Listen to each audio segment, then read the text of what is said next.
You're listening to Kerry Lutz's Financial Survival Network, where you get valuable information you just can't find anywhere else. To thrive in today's trying times, you need the Financial Survival Network, now more than ever. Go to financialsurvivalnetwork.com and get your free newsletter and gift. Financial Survival Network, now more than ever.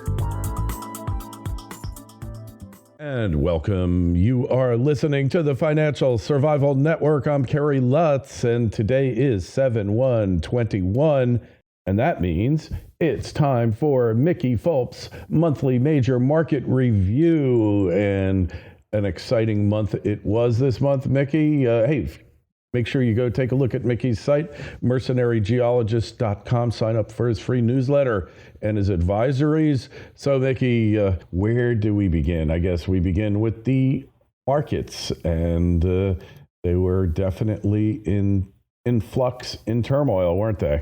Well, if you call going up, and up, flux and turmoil, I'm not sure. We should also mention this is the half-year point, so we'll go through all the numbers. Dow closed about around 1%, less than 1%, below its all-time high, closed at 34,503, basically flat on the month, but nearly 13% return year to date. S&P 500 closed the month of June with 5 all-time records in a row, closed at 4299, up more than 2% on the month and 14.5% year to date.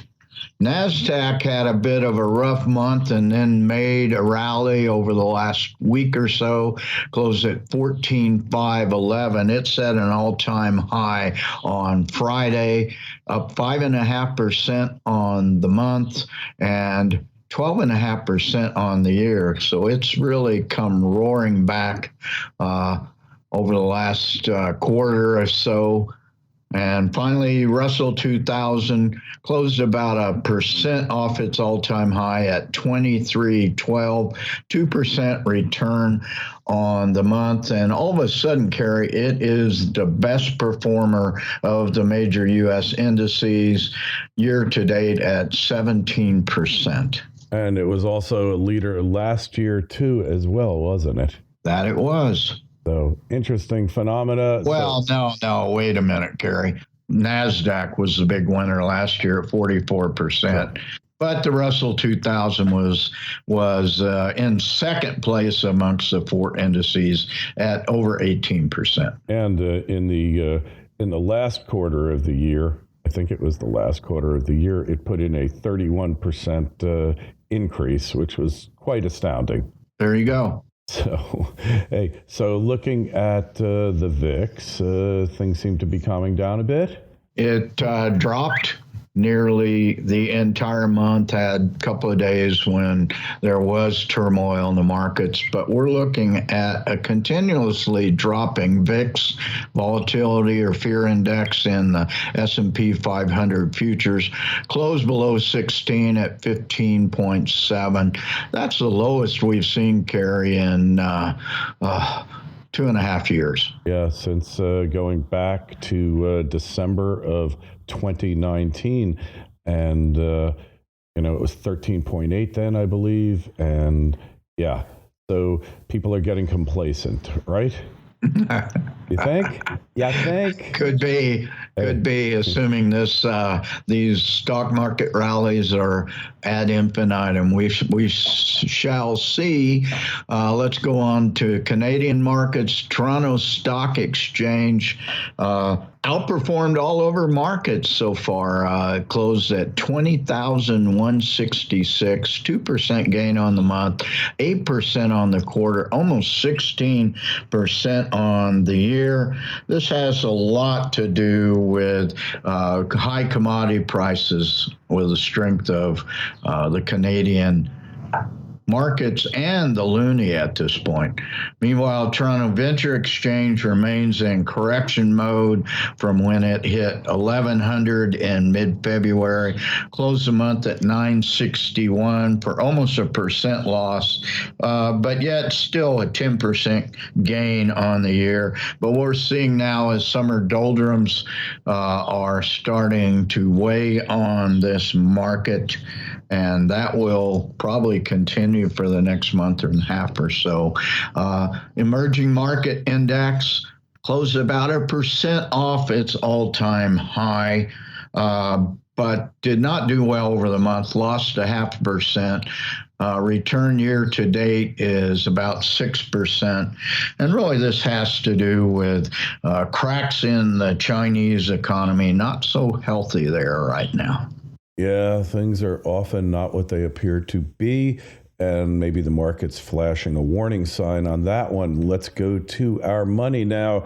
And the dollar, man, out of nowhere, just when you're ready to write the greenback off, it surprises on the upside. Well, I don't know too many smart pundits that are anywhere near writing the greenback off. It is the world's reserve currency, and there's nothing else on the horizon. That said, you're right. It was up almost 3% on the month to 92.35. That is, once again, almost the same to the half, 2.7% half. And really, all that happened this month.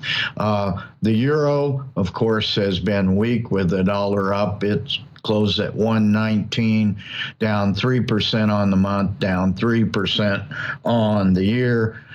We mentioned already the loonie is now trading well above 80 cents. It's been about 3 years since we've seen that level. 10-year Treasury was off 8% on the month to 1.45%. But get this, Kerry, up 54% on the year. But interest rates have vacillated between, say, 1.7 and 1.4 here over the last 3 or 4 months. Okay. When we go back to the end of last year, the 10-year rate was 0.94. So when you start out at next to nothing, 2 times nothing is still not a heck of a lot. Well, or we could go back to a year ago when the June rates, actually April through June rates were below 0.7%. So that's well over a double in the last year. The good old days. Hey, well, our favorite, the king of all cryptos, which I had put in a call at 65.5 that it was due for a crash. And, you can't predict this thing going up, but it's so easy, Mickey, to predict it coming down. Closed at 34,833, down 5% on the month, down 41% on the quarter, but yet all of that illustrating its volatility, up 20% on the year. It's been very volatile amid Chinese crackdowns on Bitcoin mining and China, which is the world's largest Bitcoin miner. And then big news toward the end of the month. Get this, Kerry. El Salvador is no longer a banana republic. It is now a Bitcoin republic. And, of course, the gangbangers still run amok in that third world country. Yeah, well, a while ago, Turkey was cracking down on Bitcoin, and at that point, I was predicting Bitcoin beheadings, but they haven't come to pass yet, Mickey. Okay, Kerry. All right. So let's go to our metals markets. Not a pretty picture across the board. Decimation, some might even say. Well, there's little interest in gold the entire month. It basically went down and down and down some more. Closed the month close to its monthly low anyway at 1770. That's a 7% loss on the month, and just less than a 7% loss on the year. I looked at the data and get this, Kerry, 5 years, year to date, gold has generated a positive return from its close at 1898 on December 31st. Silver, of course, followed down 7% on the month at 26.10. Its performance year to date is only off 1%. Platinum is going nowhere all of a sudden after hitting an interim high of close to 1,200 in April. It's pushed down to 1065 at market close yesterday, down 10% on the month and basically flat for the year. Palladium, which remains in deficit, came off a bit. It was really volatile over the month, closed up near its high at 27.12, but that's still off 0.5%. It has still returned 16% year to date. Right. And finally, copper, off again. Well, copper had quite the amazing couple of months. It hit an interim high in mid-May of 484, all-time high by far, and it finally went in correction mode this month, down 15% off that all-time high, closed at 424. It has been fairly stable over the last week or so, down 8% on the quarter, but still returning almost 21% year to date. Chinese buybacks of base metals are affecting those markets. China is trying to slow down this increase in industrial metals prices, cracking down on speculators in that space. And given all that and weakness in Chinese imports, record exports last month from China, the speculators have basically moved out of their long positions in copper. This correction was welcomed, and we would hope that if it doesn't go down further, at least stabilizes at this price. This plays very much into the all-over inflation narrative, and really we are talking massive inflation numbers starting to show up, even in the government numbers. And as we all know, and John Williams so eloquently points out monthly in his publication, Shadow Government Statistics. Go to the grocery store, go to the gas pump, and tell me that inflation is at 4 to 5%. I'm laughing out loud, Kerry. Hey, and rents are skyrocketing. So if you don't own your own home, you're really taking it in the shorts there. That's but the government's paying your rent now, aren't they, or something? Not mine. They're paying yours. Well, no, I don't rent. So me neither, and no more. I'm done renting. So, forget about inflation stats. It's always the speculators who are causing all the problems of the world. At least that's what the governments like to blame them for. And look, inflation is out of control. We all know it. And the statistics be damned. You know, there's three types of lies: statistics, or was it damn lies? And, you know, there's lies, there's damn lies, and then there's statistics. I think that's the quote. And here we're seeing the brunt of that, that's for sure. Well, energy was exciting this month, wasn't it? Don't just survive, thrive. The Financial Survival Network. Arcana Corporation is on the verge of bringing the world's highest grade silver mine into production. The Revenue Virginius mine in Colorado has proven improbable silver reserves grading nearly 37 ounces per ton silver, with an all-in sustaining production cost of only US $8 per ounce of silver. The mine is fully permitted with infrastructure already in place, and the company has announced they plan to commence production in 2020. Achieving successful production usually results in a significant upward share price re-rating on the Lassonde curve. Arcana trades under the ticker AUN in Toronto and AUNFF in New York. To learn more, go to arcana.com. That's AURCANA.com. This is the Financial Survival Network, the information you need to thrive now more than ever. Well, this goes back to the big inflation story, and go to the grocery store, and if you're not hit by massive inflation in grocery prices, you will notice shrinkflation, which is smaller packages of everything for the same price. That said, the oils did quite well, big winners once again. WTI up to 73.47. These are highs since October of 2018, up 11% on the month, up over 50% on the year. Brent, likewise, up almost 8% over the month to 75.13, up 45% on the year. Basically, demand is exceeding supply, especially in the U.S. as the summer driving season is upon us and gasoline prices keep going up and up and up.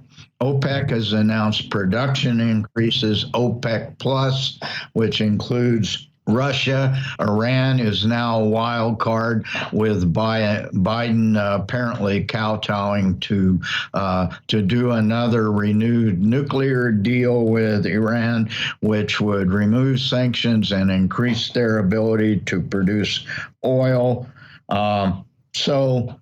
And U.S. shale, U.S. production is basically flat at 11 million barrels a day. But encouragingly, the frackers are back to work, but only at 65% frack crews compared to pre-pandemic. That is really just the main production at 11 million barrels a day versus the 13 plus that we were producing pre-pandemic. Going on to Henry Hub, we had very much increased demand for nat gas in the late spring as a heat wave has hit a significant part of the country. Nat gas has soared to $3.65, up 22% on the month, up 44% on the year. I'm going down the board here, and we have not seen nat gas prices this high since the fall of 2018, when oil prices were very high. And finally, uranium. There's been ongoing spot market buying that has bumped the spot price up on an incremental basis all month, closed at 32.33, up 3% on the month, up about 7% on the half. Fear smart money has been positioning in uranium space, but those people will call themselves smart before, Kerry, and it hasn't happened. But at some point, we're convinced it will. And big news out of the uranium patch or world nuclear reactors. The Japanese recommissioned another reactor this month, their first one in 3 years. And get this, Kerry, are you sitting down? Okay. Japan now has 10 nuclear reactors operating, but that's down from 56 on March 11th in 2011. Wow, that's amazing. Well, there's a lot of resistance to restarting those reactors again, that's for sure, after Fukushima. And guess we'll see what happens. I had read something, Mickey, that they were revamping the spot market. Did I get that right in uranium? That could be. I'm not really sure. The spot market is very opaque. Basically, consists of two guys on the horn negotiating a price, traders, and it's a bit of a mess. It always has been a mess. Until 4 or 5 years ago, you couldn't even get a reliable uranium spot price. And then what you got was on a weekly basis. Now we get it through brokers once a day. But but it comprises a increasing amount of the uranium traded. So something needs to be done about it. I don't know what the fix could be, but any fix that makes it more transparent would be welcome, in my opinion. Yeah, I read something to the effect that even though it's on the spot market and they can buy it on the spot, they might not take delivery for a year. That's not exactly a spot price. Well, this is the way with any spot price. You know, a lot of commodities are traded on paper only, and even in spot markets. So who knows? You know, markets generally are opaque if they are not traded on world exchanges with robust futures and options, and those are so speculative that nobody in their right mind wants to play those unless you're a big boy. Yeah, you got it. So, hey, let's look at our ratios real quick, and what have we got there? Well, I want to talk about three ratios today. Platinum palladium ratio went below 0.4 once again, with the weakness in platinum and palladium basically flat. We haven't seen it below 0.4 since the all-time low of 0.32 at the end of March 2020. Energy, there's an anomaly going on here. Brent to WTI, which generally has a fairly strong arbitrage, is almost flat at 1.02. And I think this is reflecting the fact that U.S. shale has not really come back. It's stabilized at 11 million barrels, but what is that? Still well over 15% off from the all-time high. And finally, gold to WTI, that ratio dipped to 24, and it has been a year and a half since we've seen that ratio that low, as gold is weak and WTI has been strong. That's correct. Yeah. Interesting trend. I mean, it's been going down, doing nothing but going down, really, for the past, well, when it hit its high. I mean, it's well over a year it's been declining. Well, in March, I mean, in April, it was off the charts, 89.5 in April, 77 in March. So maybe now things are getting back to normal somewhat, right? Well, we are in a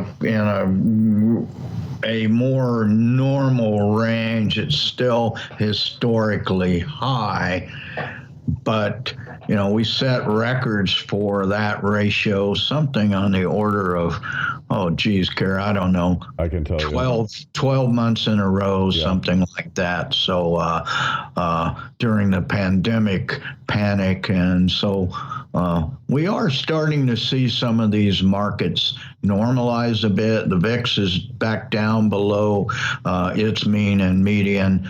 Some of the ratios, certainly gold-silver ratio is fairly normal now, and the gold to WTI is fairly normal. All right. Well, maybe we're having a return to normalcy after the pandemic panic. We can only hope. But make sure you check out Mickey's site, mercenarygeologist.com, Twitter feed @mercenarygeo. Check out our site, financialsurvivalnetwork.com, our Twitter feed @Kerry Lutz. And Mickey, that is it for this month. For the month of June, it's hard to believe the year is half over now, but here we are. And if you got any questions, comments, email me, kl@kerrylutz.com. Mickey, we will pick up next month, and have a great July. Thanks a lot, Kerry. You too. Thanks for listening to Kerry Lutz's Financial Survival Network, your solution to today's trying times. For the latest, go to financialsurvivalnetwork.com. Financial Survival Network, now more than ever.